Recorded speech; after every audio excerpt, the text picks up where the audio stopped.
To go about creating a new meat file, you can go about it two separate ways. First way is to go in Open New, open up the GISL or IWSC swim template. This should have a built-in list of all the events that you will need for your particular season. That way you won't have to recreate everything from scratch each time.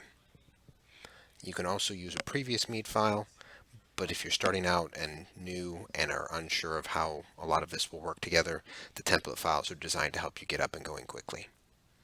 So for this instance, we'll open. We already have opened this file, so it sits right here. It already has all the event files that are built into it, but it doesn't have a whole lot more other than the default load, just enough to get this one going. So for the first instance, we'll click Save As. We'll go ahead and create a new meat file. You can go ahead, and it's a good practice to name this the same as the meat that you're going to be creating, whether it's based off of date, a special name, who you're versing. It just helps keep everything in order. So we'll go ahead and we'll create the new database, and then we'll go in, because we don't know the data that's stored in here, it's always good form to go in to purge and then remove selectively. Now we'll remove teams, athletes, entries, and relays. Basically, this will give us a complete blank entry that we can use with our team manager imports. We'll click OK. We'll click OK. And now we'll go in and we will go ahead and create the additional information here. You can go ahead and change this to meet your pool. I don't believe it is submitted any place, but it's good just to go ahead and fill the information in, so that way we have archival information to know what goes where. The important information will be the age update, always staying the same, always being your actual age update for your particular league. And then the start date, end date, entry time, and entry open date also generally being the exact same date. Typically I'll set these all to just the date of the swim event, so that way I don't lose track of things. Click OK.